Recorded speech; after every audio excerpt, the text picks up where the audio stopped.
resigned and governor accepted your resignation finally on the 14th of September with a robust commendation and emotional compliments. So my question is, why did you resign in the middle of the administration? Why didn't you wait till the end of the tenure? Thank you very much. I think the answer to that question goes back 9.5 years. Okay. In the beginning, the former governor invited me to come. I didn't want to come.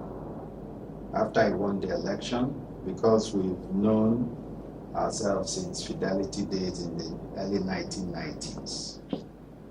So he invited me and I said, our place is a very difficult terrain and dealing with our people is quite a challenge. But he said, look, if you don't come, then you lose the right to criticize. And because of that thing he said, I decided I must come, so that I don't lose my right to criticize, and so also that I can contribute my quota. I completed the one term, he still refused to let me go. And each time, I had to go back to my family to renegotiate. Remember when I came out, imagine you tell your family, your wife, your children, that you're just coming out to help for 2 years and you'll be back. So it's been a huge personal sacrifice for me in the past 9.5 years. I travel to see my wife like every 2 weeks. I fly to Lagos. I don't know who will do that for 9.5 years. You're on the road or in the plane. And so when this administration started, I accepted. I knew it was going to be a huge task, convincing my family that here we go again.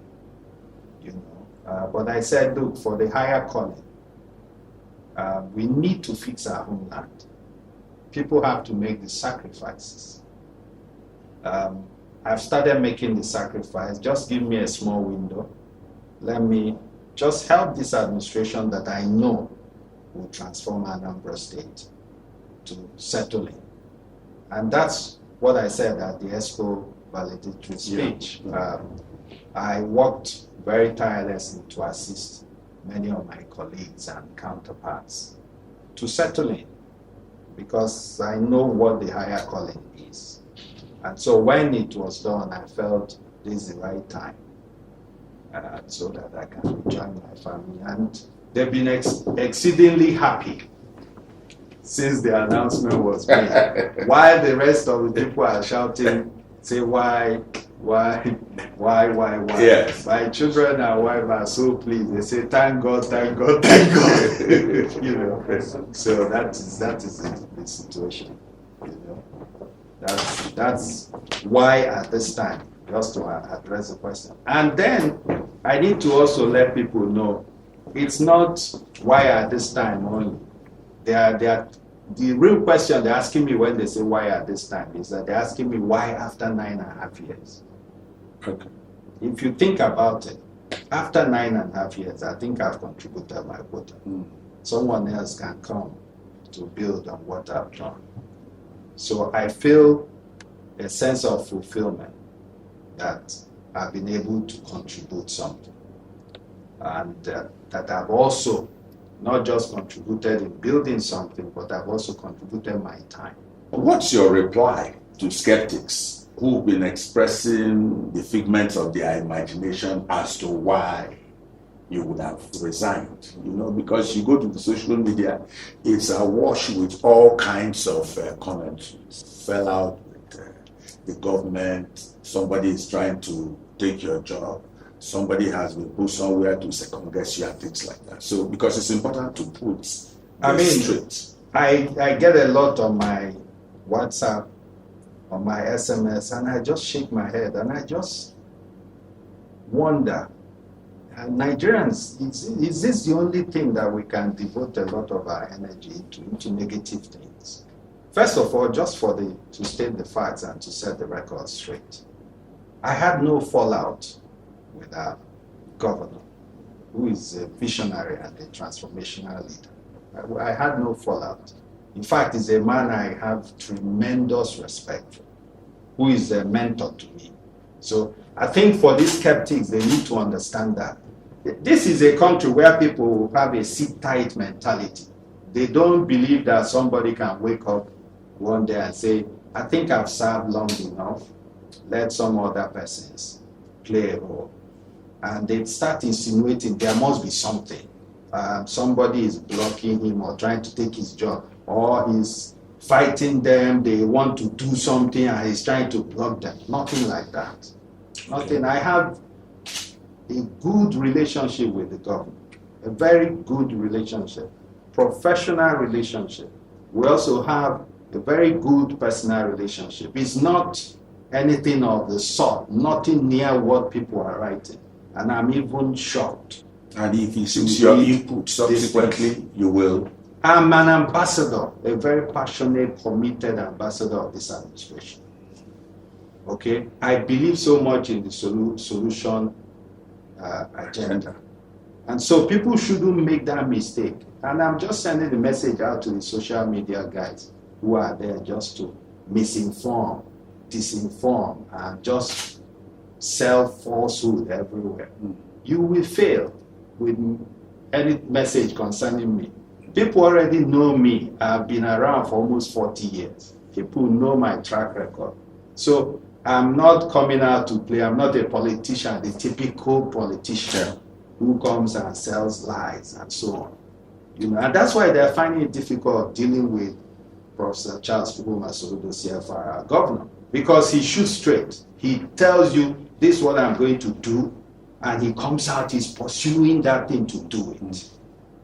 And they just don't like it. They like you say you are going left, but you end up going right. That's what a lot of our people want.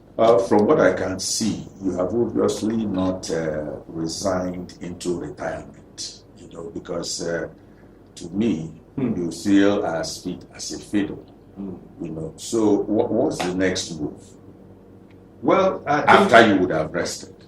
First, you got it right, because that's what I was going to say. 9.5 years, everybody ask people who are in the organization, in the administration, who have been there, like the SSG and co. Ask him. Everybody needs rest, you know. So first I will rest very well.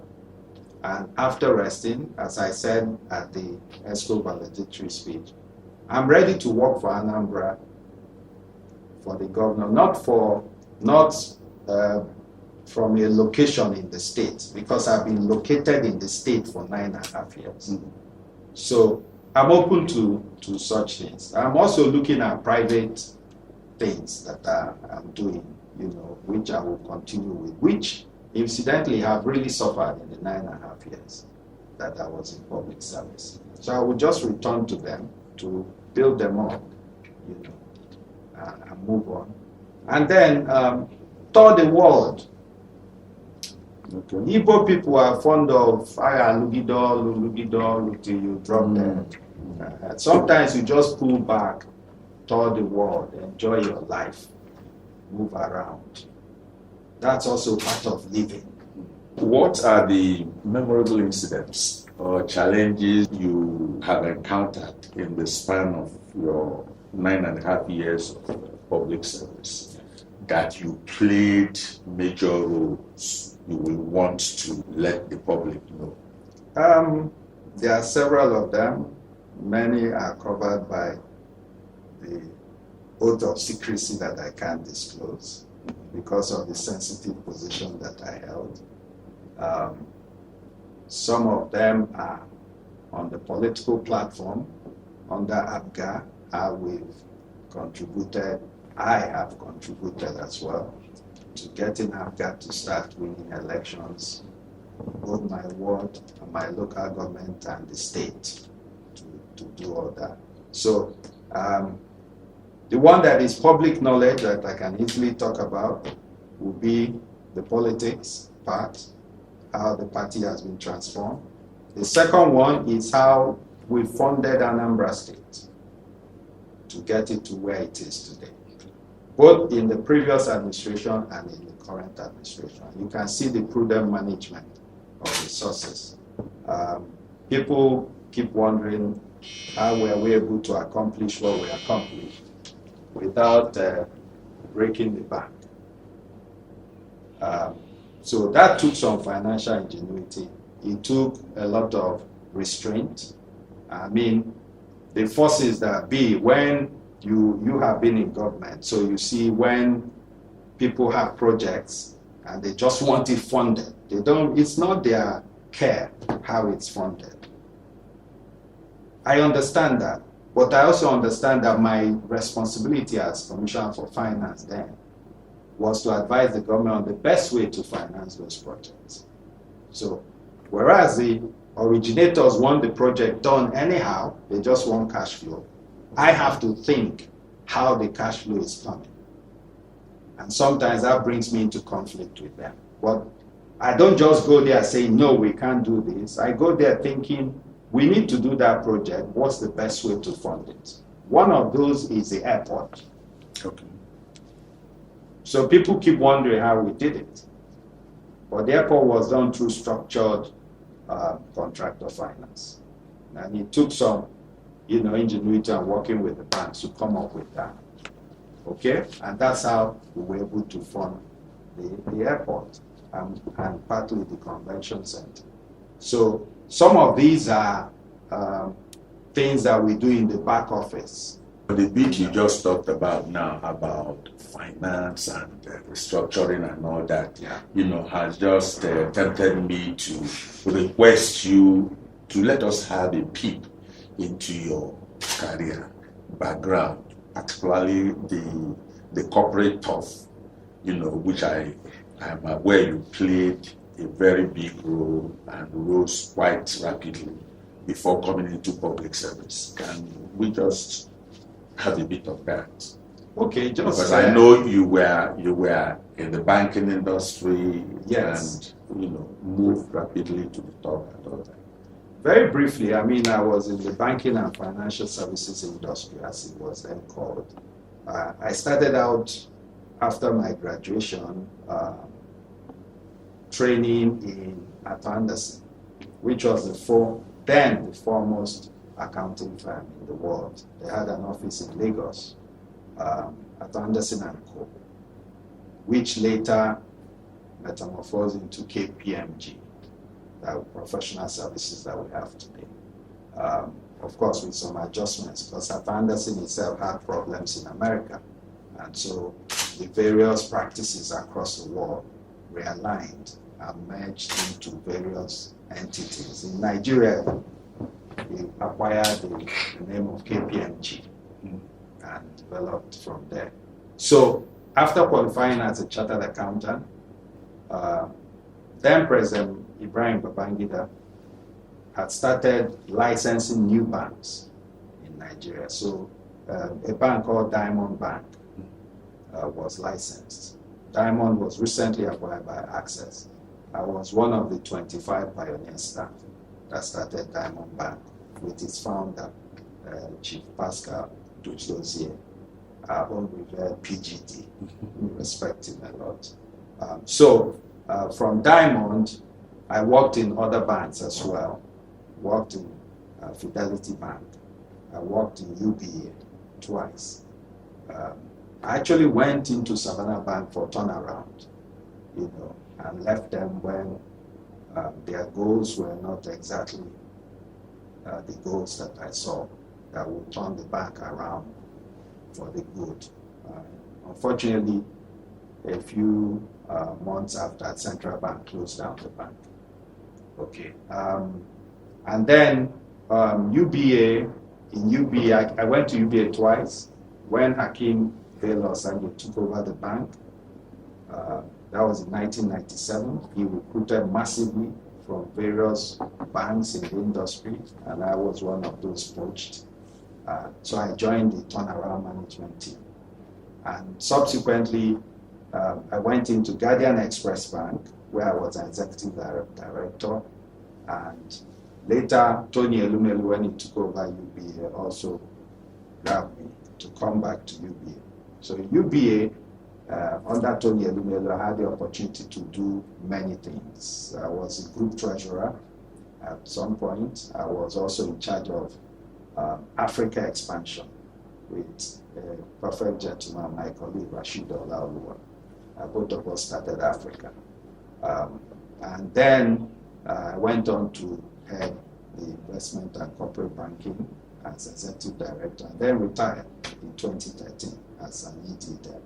So it was after my retirement that a few months after that, former Governor Willie Obiano, the election was done. I retired in August, the election was done in November, and he won the election.